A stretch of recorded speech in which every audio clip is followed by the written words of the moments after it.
Today in this session, we will create a ping pong game, a multiplayer ping pong game with multiple game stages. And at the end, the winner will also be declared. So let me show you what we will be creating at the end of this game. Here is it, our pong game. As you can see, this pong game is against two players, the player and the computer. There are some instructions which says press space to start, which means what is the current state of this game? The current state of this game is not started. The game is not yet started. It is waiting for an event to occur for it to start. What is that event? The event is press space to start. So current state of the game is not started. Let me press the space key. Okay, so the game is started. As you can see, there are two paddles. The red paddle belongs to the player, that is me. Currently, I am playing it and I am controlling it with my mouse. Okay, I'm not controlling it with the keys. It is being controlled with the mouse. So we will also see how do we control it with the mouse. The computer could not stop the ball this time. So as you can see, the player has scored a point. Again, what is the state of this game? The state of this game is paused. So first state that we noticed was game was not started. I had to press a space key to start it. Then the game was started. The game is paused because the computer lost a point. Again, the game could be started when we click on the space bar. So space, yeah. Okay, you can play it. So this is the game state. Game is started. So let me show you how the messages will come. Purposely let the player be losing the points. So the computer keeps on getting the points. I have created this game as a 3-point. Whosoever scores the 3-point first will win the game. And there will be a message over the screen. So currently, what is the stage of this particular game? What is the state? The state is ended or the game is over. So we are talking about the 4 game states here. Number 1, game is not yet started. Number 2, game is started. Number 3, game is paused. And number 4, game is ended. So we will see how do we code for all these states. So let's get started. Open a new project in GameLab. I have my new project created here, or my project is already open. I will rename it to something like maybe.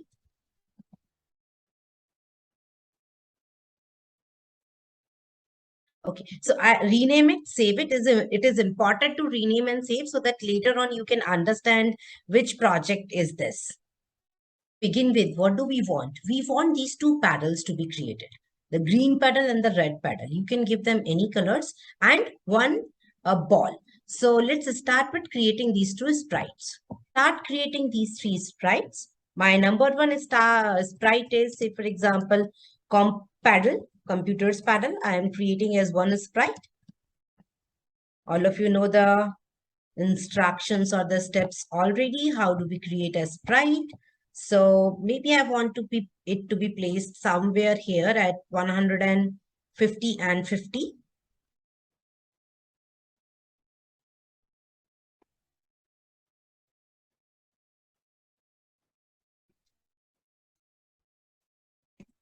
Okay, and another sprite I want somewhere here.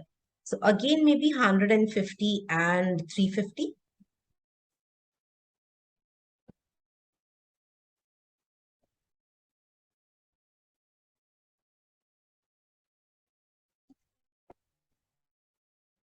Okay, draw sprites.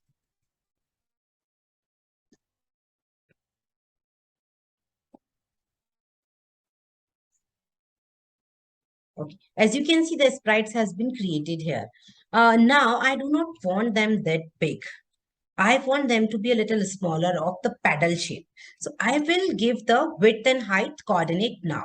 So let's give the width and height coordinate. Maybe the width could be 25 and the height could be 7. We will see if it looks good or not. Otherwise, we will change it accordingly.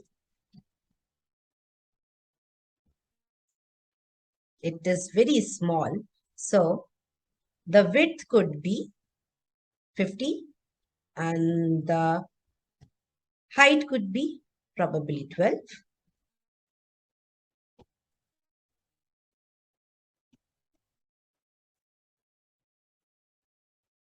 Okay, we have these two paddles ready, but it's better to give them some color. So I will give them a color.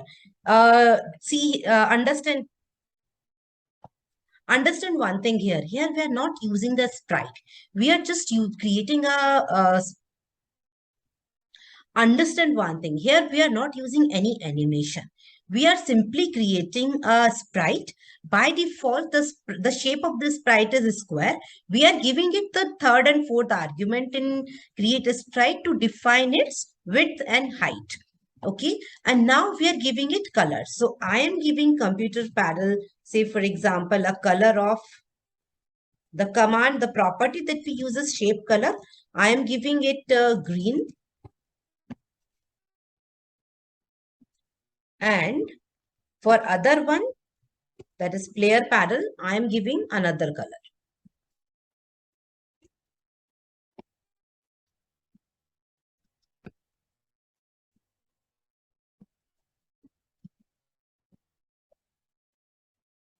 Red. Okay, let's see how does they look. Okay, looking nice. We have these two paddles ready. What next? Next, we want to create a ball. So for ball, we will go to animations and we will draw a ball. We will take this filled circle tool and it should be quick to create this filled ball. You can give it any color. Okay, quickly create a filled ball. Crop it and we have our ball ready. Name it as ball. Go back and create a sprite for it.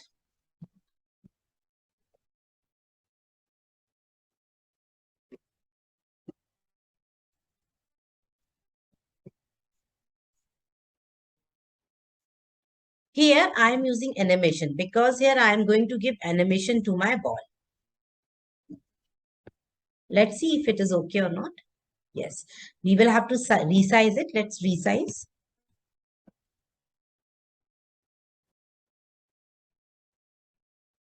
Okay, looks good. So we have both the paddles ready and we also have the ball ready. What next? Next step, we want a message to be put up that says press space key to continue or press space key to start the game. So let's go to the draw function and start putting up the logic. Text, message.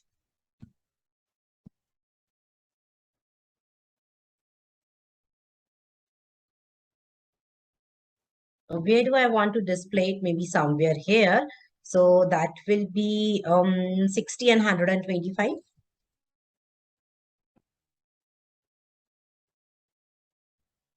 Okay, yes, let me also size it. 30, we will see how does it look like.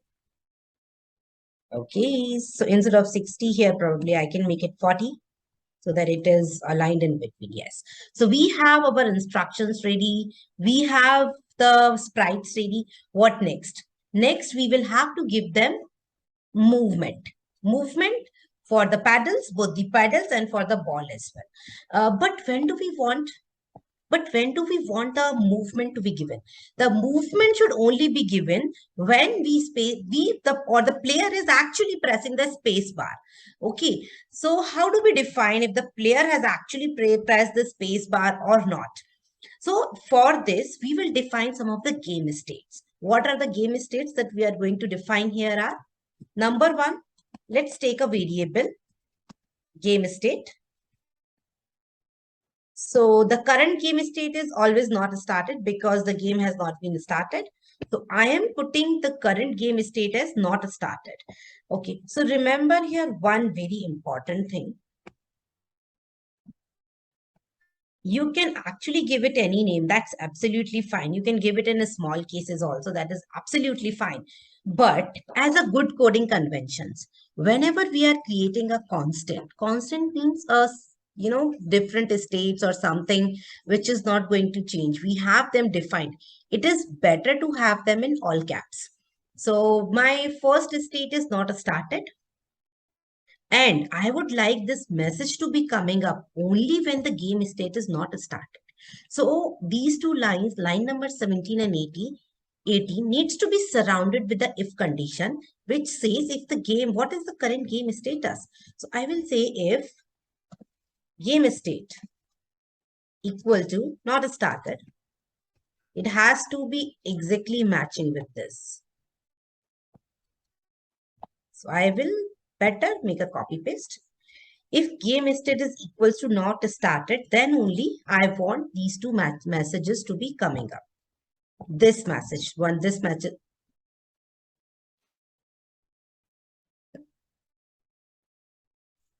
Okay, what next? Next, when the space key is pressed. So we will be writing the event here. When key went down, we will take this event. Key went down, which key? Space. So first thing what we will have to do, when my keys went down, what we will have to do, we will have to change the game state. So first thing that I am going to write is change the game state to started. My game is started now.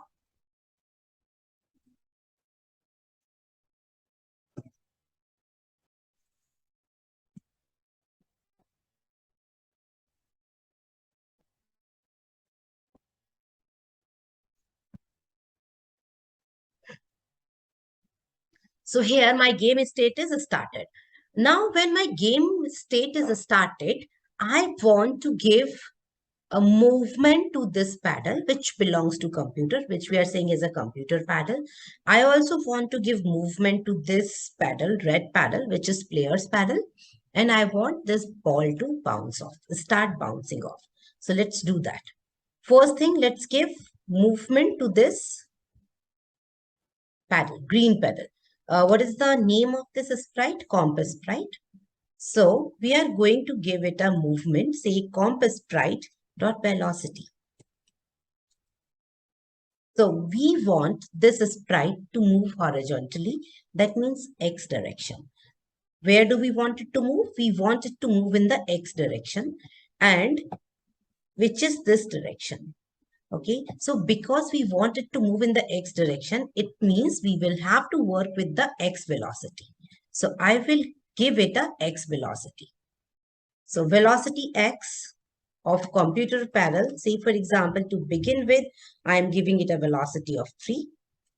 Okay, now we will start putting up the conditions. We will have to put up the conditions. We will have to see what is the current position of this paddle.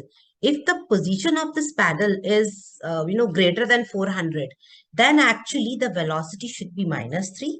And if the position is less than 0, then we will have to turn it back to +3. So let's start putting up this logic. So if comp paddle dot x position is greater than 400, okay, what do we want? We want the paddle's velocity to be -3.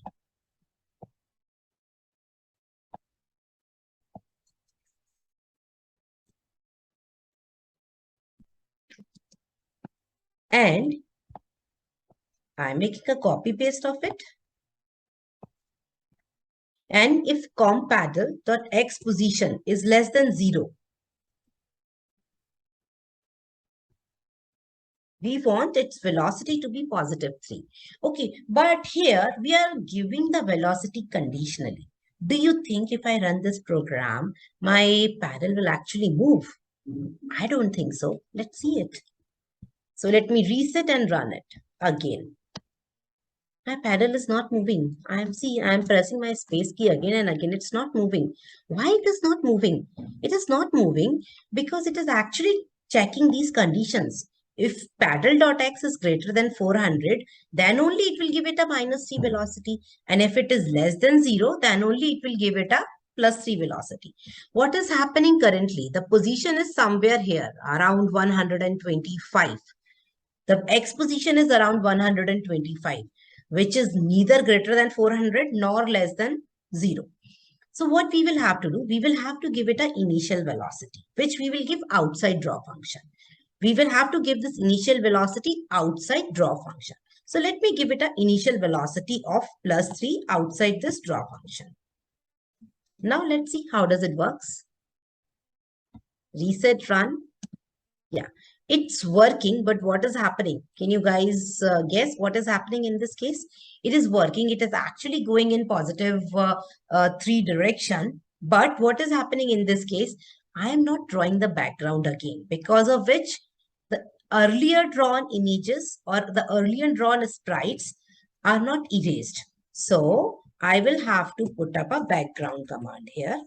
My background is white here, so I will keep it white only. So let's reset and run it. Yes, now you can see the movement. But what is happening? It went into the right direction and then it keeps on going there. It is not coming back. It means something is wrong with them, with my code. Let me see what is wrong. Here we are putting up if comp.paddle x is greater than 400, then the velocity x should change to -3.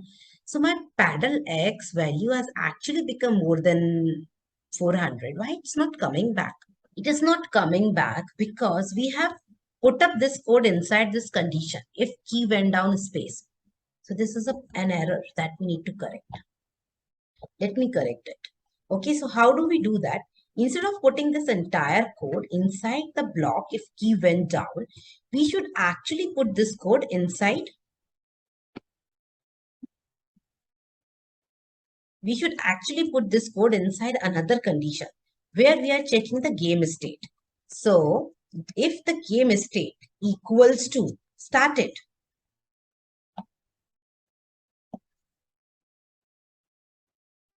what do we want? We want all this to happen. Oh shit. What do we want? Now we want to check the x coordinate. So let me write the code.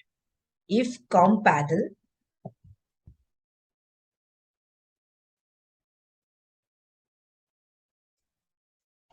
dot x is greater than 400, then we should give it a negative velocity.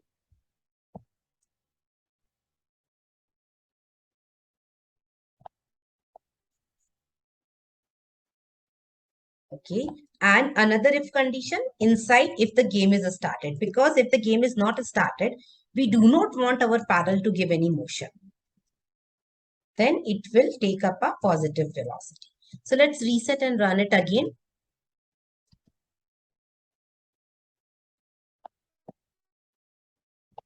This is wrong. So what is happening? Why my paddle is actually running even if the space key is not pressed? Because of this statement, this is outside. What we will have to do? We will have to put this statement inside when space key is pressed. So let's run it and see. Okay, so you can see it is stopped. Both the paddles are stopped. I will press space key and see.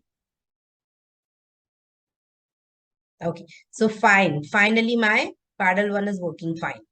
Now I need to give some motion or the movement to my player's paddle. How do I want it to move? I want that it should actually move with my mouse pointer. I should be able to control it with my mouse pointer. So very simple. When the game state is started, at that time only we will also make this paddle following the x coordinate of my mouse. Why x coordinate of my mouse? Why I want it to follow only the x coordinate of my mouse? Because we want this paddle only to go horizontally. That is my x axis.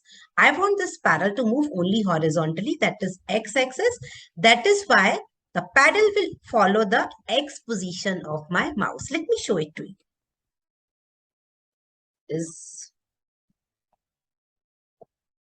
So player paddle is the name of my variable. Player paddle dot x position is equals to world dot mouse x. What is world dot mouse x? It contains the x coordinate of the mouse. So let's see how it works. Both the paddles are stopped. None of the paddles are moving because my game is not yet started. Let me press the space key and now both the paddles starts working. I'm able to move it with my mouse and another is swimming here and there. What next? Next we need to give movement or a behavior to my ball.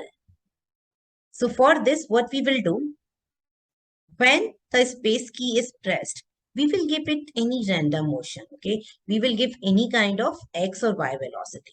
So for this, I will say ball dot velocity x is equals to a random number. Why a random number? So that all the time the ball actually bounces back in different direction and with the different speeds. So I'm giving it a velocity x, which could be a number between 3 to 5, say for example. Similarly, a y velocity, that could be a number between 3 to 5.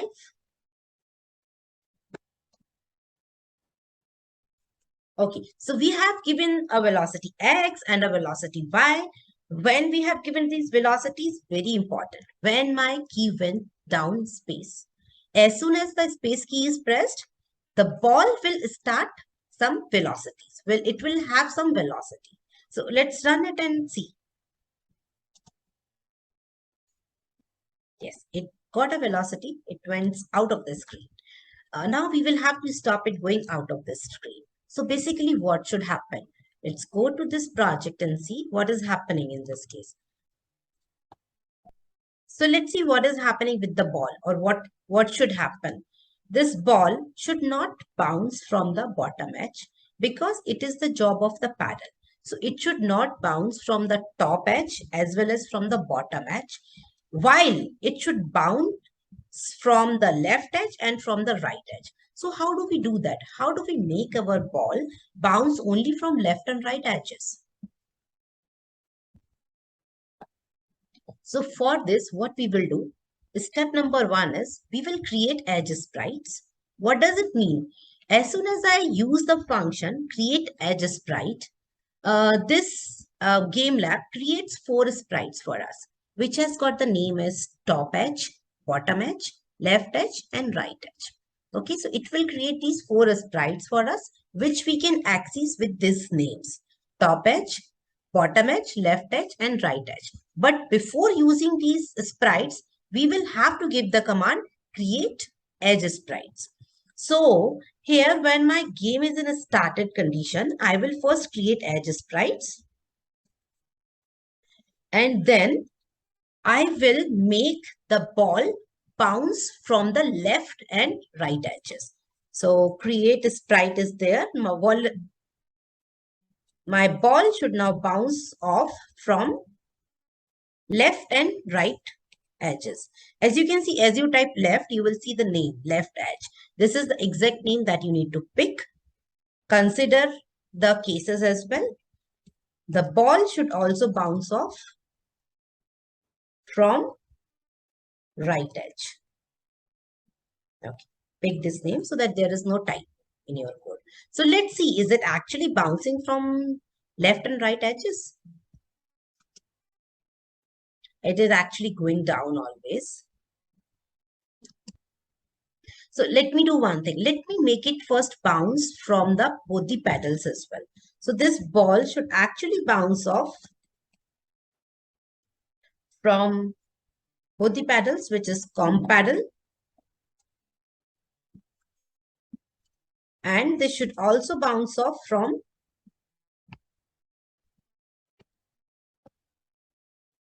player pedal.